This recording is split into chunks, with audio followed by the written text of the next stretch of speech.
Okay, great. Well, yeah, so I'm Paul Nichols. I started a company called Factory 15 a couple of years ago, and we work in kind of production design, film direction, advertising, and architectural visualization. And I'm going to give you kind of a taster of our workflows, really, both creatively and technically, over the next 3 days. Each day is is designed to be quite self-contained, so that they exist as separate kind of like modules almost, focusing on a very different area.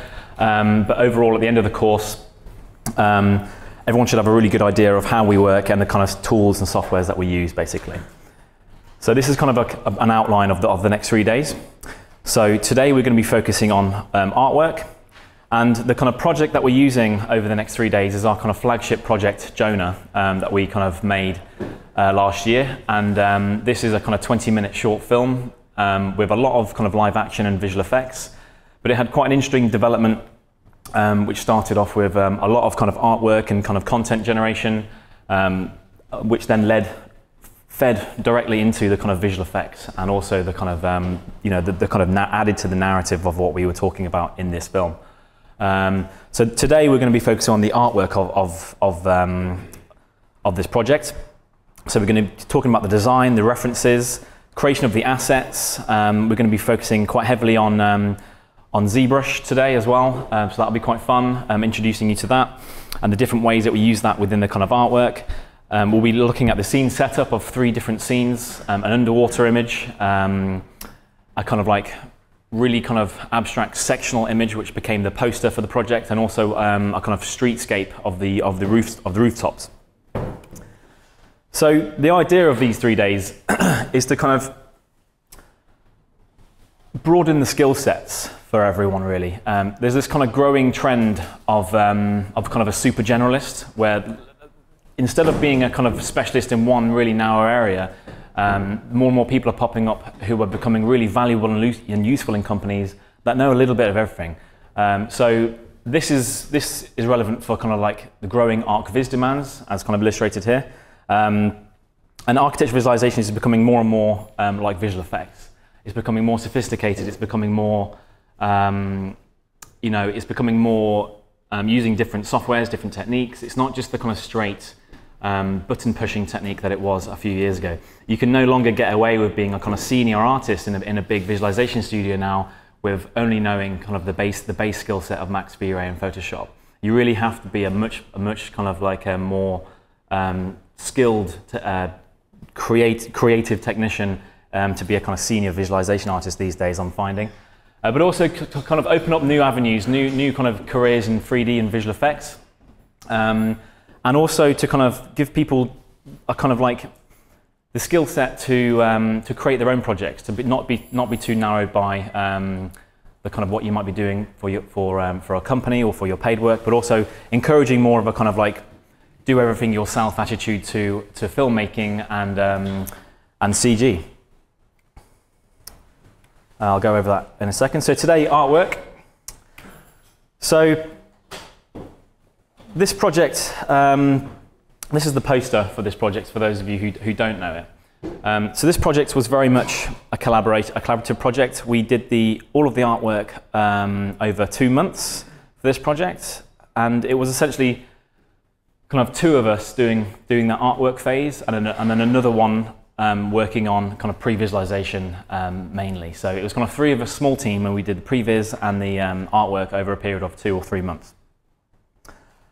So the kind of design and inspiration for this project came originally from this kind of short story, the Hemingway, The Old Man and the Sea. And essentially what we wanted to take from this project was an idea of kind of the new and the old, an idea of kind of like regret, revenge, and there was lots of aspects of this kind of book that we really liked, and it was kind of telling that in a new way, in a place that we could really connect with. So the place we kind of started with was Zanzibar, and this was again I'm going to be talking a lot about references and things like that to begin with, and what in that story was the kind of sticking point was this old fishing town in the book, and we wanted to find a place which really spoke. Kind of gave reference to and was a fishing town, but also reflected a bit more of what we wanted to say and what we wanted to show. And we wanted somewhere that was rich visually, a lot of texture, a lot of kind of culture, and Zanzibar was a great place. So we shot most of the film in Stone Town. But these are pictures from a recce that we took before we went to film, obviously, properly. Then they had these amazing boats as well, and this was another kind of key factor. And the streets were really textured. And we knew when we were going to this recce, roughly, you know, we didn't have a story kind of fully figured out, but we knew we were going to kind of add things to the town. And it was going to be quite a visually rich kind of project. So these are a few snapshots of kind of like the markets and the fishing towns and kind of the cultural kind of aspects of it. It also had these amazing kind of long street beaches, which had a lot of texture again, and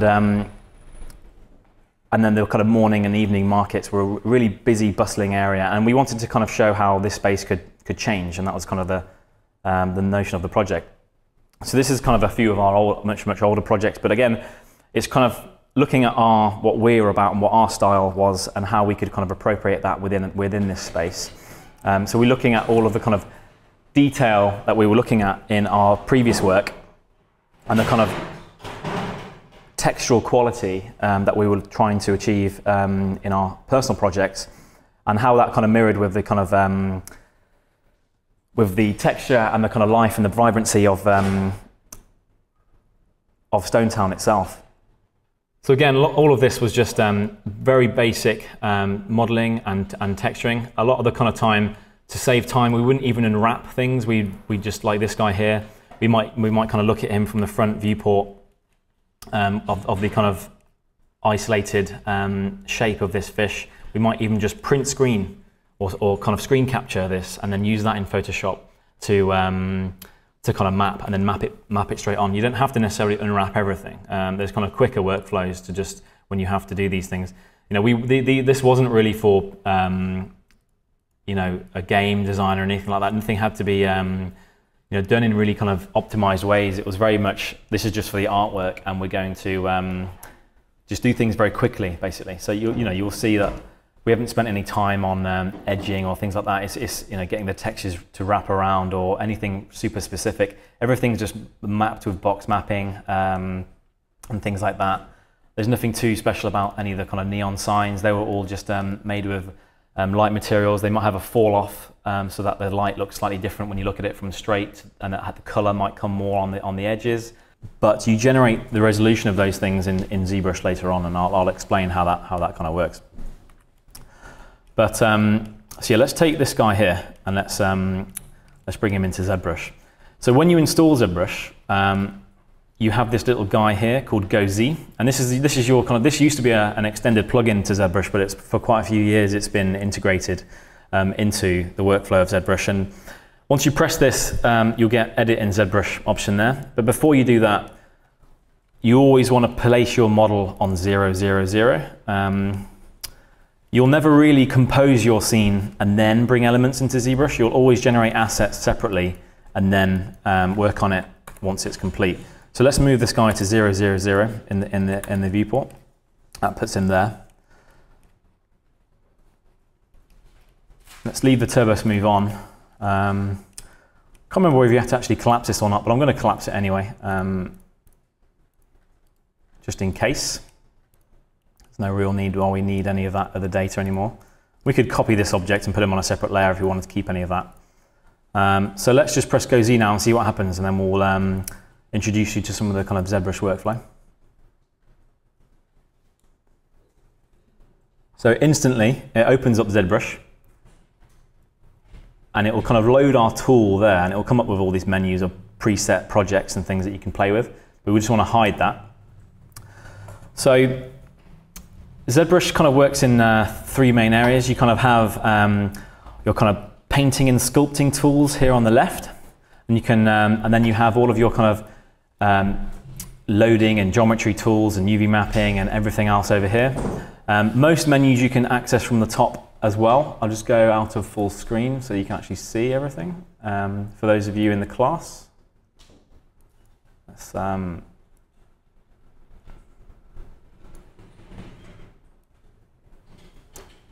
okay. So the first thing we want to do is just click on our tool. So our tool's already selected there. And if we click and drag in the viewport, we can kind of see that we're kind of dragging him in. And it doesn't really matter how big this is or where he's positioned. This positioning that you're doing here has got nothing to do with the global position of this object in relation to max. He will always remain on 0, 0, 0. So let's just click and drag now. And what you'll notice is that if you click and drag again, you've got something weird happening. You're actually working in 2.5D mode. So you can just keep clicking and dragging and you're wondering what's going on, and it's all quite confusing. How do I rotate around this model? What you need to do is reset this document now because you've made a mess. So you just go to document, I think it's Control N, I think is the shortcut. Control N is new document. And let's do that again. Let's bring him in once. So what you have to do is you have to make him a 3D object. At the moment, he's not a 3D object, believe it or not. He's 2.5D. So Zbrush has this weird function of being able to work on a kind of painting, not painting a 3D object, but painting a 2D viewport. And this is quite a quick way of generating quite a realistic rock.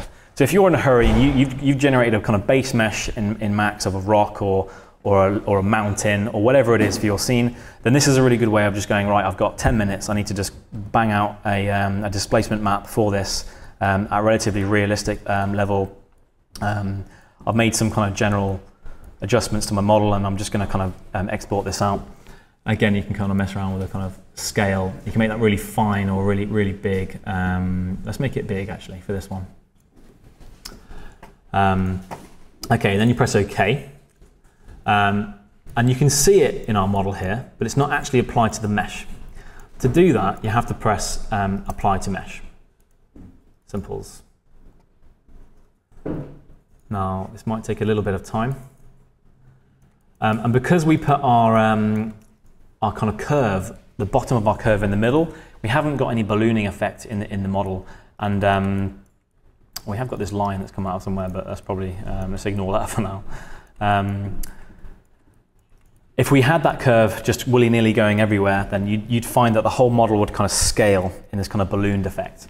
There's lots of ways we can control that, but just the easiest way is by messing around with that curve to be in the middle. So you're working from top to middle. And again, because we've got that on a layer here called noise, we can mess around with this effect, and we can kind of increase or decrease the effect of it. I think we can even have minus values. And it's thinking about this because it's at 9 million polygons, so it's having a little think. So again, the way that everything's kind of fused together, like all the kind of points are kind of really nicely eroded together, and that was something that we have little bikes down here, and it really looks kind of like corroded. And it's an effect you can achieve really easily with the Dynamesh, and I'll show you how in a second if I can go to one of the base models. So these were just models that were positioned, quite manually. I don't think it's in this file, the original. Let's have a look. If we unhide all, some of the original boat models. This one was one of the scenes that was set up for rendering. So this got lots of cameras in, basically, which was kind of set up for rendering these different things out. I'll go through some of the kind of scene setups after I've done the content creation, but this was just to create some quite dynamic camera positions, for these boats, basically. Because we knew that these weren't the main parts of the artwork, but once we designed the boat and made the boats, it was quite nice to kind of produce lots of images for, because they were quite nice things. And it was also kind of tests for doing post-production underwater and that kind of thing. So the kind of content we generated along the way when doing these assets formed the kind of artwork package that we created. It wasn't just the kind of final images, it was all the kind of content along the way, which kind of added to the kind of the visual narrative that we were trying to create and all the design work and things like that. But I'll open up the other model, which will have the raw boats in before they were meshed. So you can see here, kind of got an array of different crappy boats, basically. And it's just kind of going through and picking apart the shapes and the bits that you like, and then just kind of mashing it all together in one big kind of thing. I think that was another one that we created. So you kind of assemble this. It's kind of one big kind of model. Likewise with this one, we'd assemble this, and then the key thing was kind of collapsing it to certain elements. Again, if we were to do this again, when we did this was after the rocks, so we were slightly more aware about the resolution issue, but we didn't really need to get too close to these things, especially not for the final artwork. So the camera projection is going to give us a base image which is being affected by our new lighting. So it's kind of double lighting the image, which isn't really good practice, but for this it worked because we didn't need, we wanted everything to be kind of the same kind of hues, and we didn't want to do separate color correction to the image at the bottom and the render that we were adding on top. And you can see here where the kind of geometry isn't quite lining up to the image, so that would have been a problem. But again, because a lot of our stuff when we X-reference it in hides a lot of that, we weren't too bothered with the details. But yeah, we could go in and make this a lot cleaner and a lot better for our model. But for our purposes, this was a fine base for us to work from, basically. You can see in the alpha here, what we've got in the background is a separate card, which if we swatch that material,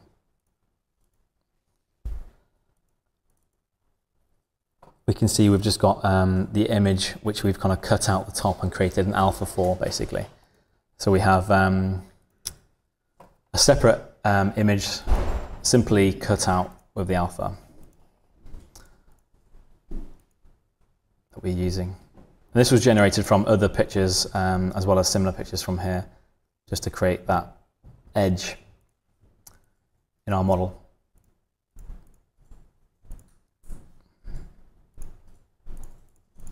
There we go. So that's our base, but what if we wanted to render something? Because if we put a box on here now, or anything else, and we want the kind of lighting of that box to kind of affect the shadows on here, but we want to kind of, in post-production, we want to keep our image separate, so we're not lighting it. What we'd need to do is we'd need to wrap this material. So this is our new material wrapper in this V-Ray material wrapper, and what that is, so keep old material as submaterial. That's essentially going to treat this as a kind of matte object, basically. It's going to treat all the objects that are have this apply to as a matte object. So let's try it just with this one object here that our box is on, and let's see what our options are in this material wrapper. So there's lots of options to change the amount of GI. So basically we can tell it to receive less GI or generate less GI, and this can help a lot with if you have color bleeding issues on things, and generally just the way that the kind of light and the shadows are kind of bouncing onto your object. We tend to leave this on 1 unless there's a problem. Generate caustics, well, it's on by default, but we've got no caustics generated in the scene anyway. And then you've got this matte properties.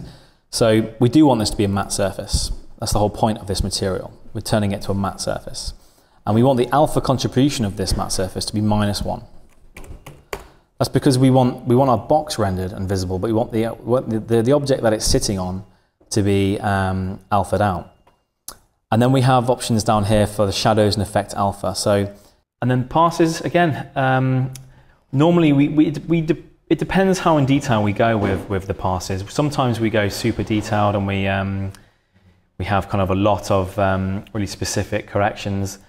We don't really have like a standard, I guess, workflow. We kind of developing more of a standard workflow within Composite and Nuke, but in Photoshop, as long as people stick to a general order of their layering with the kind of background, render, passes, you know, fog and adjustments and grading and mattes at the top, as long as people stick to that rough structure, then they can kind of, you know, do as they will.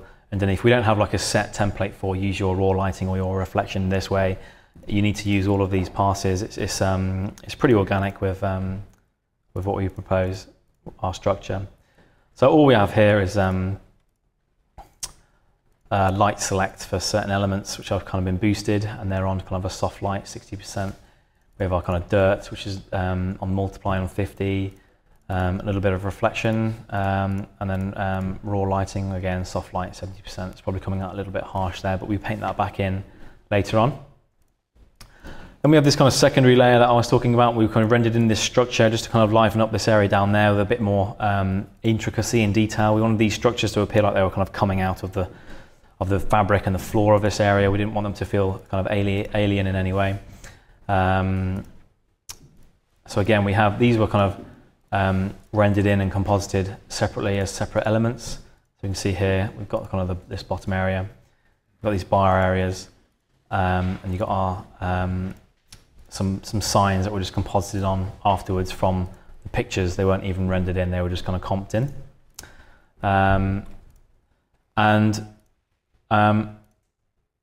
Like this bit here, for example, you can see that this has been cut, you know, with the matte ID, so that kind of is behind certain elements. There's another way we could have done that by rendering. If it was rendered in, we could have made our entire model a matte shadow material with an alpha -1, and then that we could have render all these elements behind everything else, and they would have automatically been cut out by our matte shadow element. In this case, especially because it was a still, we could just do exactly the same thing just by selecting some of the mattes. But you can use that multi-matte shadow for rendering in or rendering your mattes. It almost, you know, you're kind of clipping the image if you needed to render additional elements. So that's our structure. And then we've kind of got a fog, which is just obviously the Z depth inverted. Quite a nice trick is to kind of load the Z depth within the mask, and then you can kind of like invert the selection and add that to your actual Z depth layer, which you're kind of cutting out the foreground, and allows you to not have to rely on screen so much. Although this is on screen, it allows you to have it on other blending modes and not have the black affecting the foreground, for example. So that's something we do sometimes. And then again in pen paint, there's nothing too special. We've kind of got some hotspots. We're kind of like adding some kind of color variation and some intensity of color in certain areas. We're kind of beefing up the Jonah sign so it's slightly more evident. So the most important thing for us wasn't necessarily the kind of color effect. It was more the fact that the light and the kind of soft shadows of things were going to react properly. That was why it was important to kind of use these kind of HDRIs where you get this kind of overall effect, and then the mid-ground and lower ground are much darker, or the kind of, yeah, it's just a different effect to what if you just plonked an exterior HDRI in there. So these are the Dosh underwater set. And again, there's nothing too special about how this is set up. So we can pretty much move into post-production for this image, and then we'll go and show how that caustic effect worked in the previous test. So let's close him down. Let's open up our underwater test 1. Let's try this.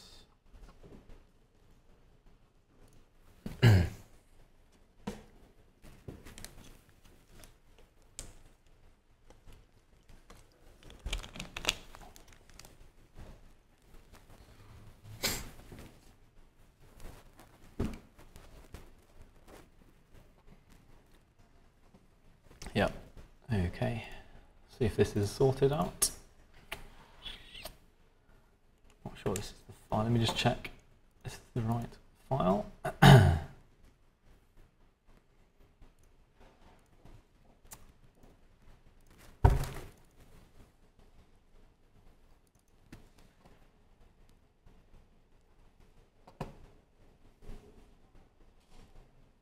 Okay, let's just go with this one. Okay, so what we have here is, let's turn all of this off.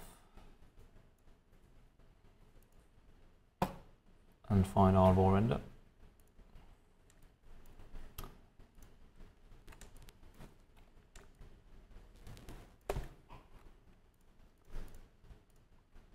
Turn our grading off. So essentially this is our raw render with our alpha cut out.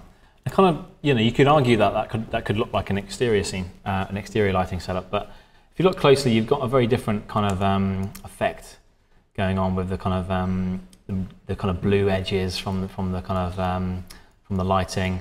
And although there's no caustics in this scene, you believe that it's kind of lit in a different way, like the underside of surfaces are more blue, but the overall image looks a bit flat, basically. But we knew we were going to kind of heavily post-process this image, so we weren't too bothered about that. Again, the main issue for me was the resolution of these edges, which never kind of returned back from Zbrush. So for me, it was kind of dealing with that. And this gives us a kind of really great custom scatter map for that water rubbish, basically. Really easy and quick to generate. So, and what this gave us, if I show you the kind of some test renders of this. And that's what I mean, along the way of all this content generation for specific images, we were producing images of the process itself. And that actually helped create this huge library of things. So from all the kind of, models that we were making and all the kind of tests we were doing, we had this library of images which we used for the book that we were creating. So you can see here what the water looks like when you render it. So this is the V-Ray displacement modifier with that smoke map that we're using. And it's hard to tell at this scale, actually, the banding issue, but it was something that appeared, you can see it more here, you see, on the highlights. You get this kind of stepped effect, like you're in Nepal or something. And it's almost impossible to completely get rid of that. I think it's just the edge pixel setting within the V-Ray displacement modifier in relation to the resolution that you're rendering your image at. And they're very linked. The V-Ray displacement modifier is very linked to the resolution you're rendering at. So you can't simply just test render the V-Ray displacement modifier using a procedural map, that is, on a lower resolution, and then up your resolution and expect the same result. It's very annoying. When you're using the procedural maps like smoke or noise, you have to basically crop render region at the size you're actually rendering at to get an accurate representation of that. Because I'd test render at 1920 and then you know, set a 6K overnight, and it just renders like crap, and you wouldn't believe the peaks are all wrong. The stepping is really evident. But this was essentially the kind of closest I got to being happy with the result. But even when you zoom in, you still see the kind of the slight stepping, which is irrelevant when you look at it like that, but really annoying when you look at it like that. And then again, testing that with rubbish. This is a bit too repeating, so we kind of changed it since then, but you get the idea. So our rubbish is kind of floating on our surface. It's kind of going over where we want it to go over, and it's kind of working exactly as we want it to work with, basically. So you can kind of see how that works. And they're not rendered separately. This is just two different renders. So once we were happy with that, let's see, let's open up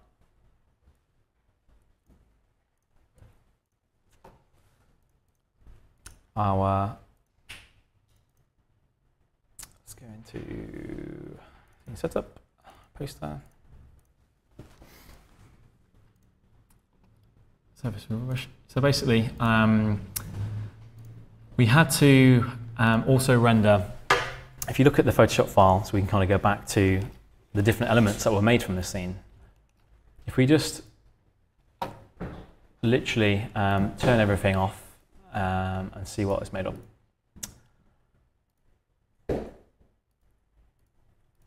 So this was our background image, how we started, basically. And then we've essentially rendered another scene with our boats and our rubbish that we had before. So again, all the kind of proxy models featuring in here, and the scatter maps and so on. We have our base background is just a kind of like placeholder, really, with some placeholder kind of images, kind of doing what we want it to do. And we're kind of matching the colors of our base. We're doing quite a lot of grading also within the render here. We're bringing out elements of the foreground. So if we kind of rebuild this, delete the layers we're not using again.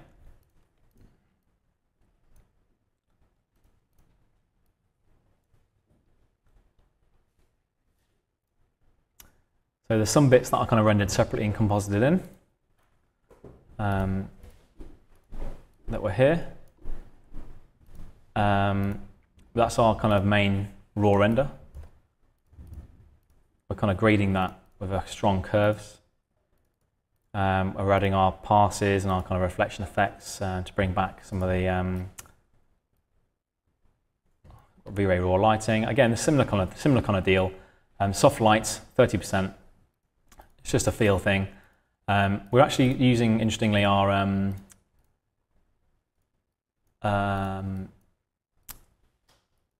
normals pass in the grading bit here. And we found that this worked quite well in certain situations on soft light for kind of really creating more of a kind of dynamic graded effect to specifically this scene, which worked quite well. We're Z-depthing our background a little bit. We're Z-depthing it further. We're color correcting that to kind of match the color slightly more. And then we're kind of bringing our foreground back. I don't actually think we use those boats. Let's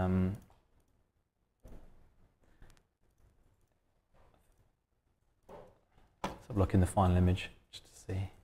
No, we did. Don't remember them being that strong. So, yeah. So we've embedded our base in, and then we're kind of color correcting that with, again, just some photo filters and vignette effects, painting that in. We have our background. Interestingly, with our background, what we did was we didn't want to have to render again that massive street model. So what we did was, I'll show you here, the main kind of street elevation scene. We just literally took this image and pasted it in, and then just kind of copied it a few times and kind of like cloned out certain areas and changed the color. And if you look at it, you can see the repetition. Like they got this fish here, you got the same fish there.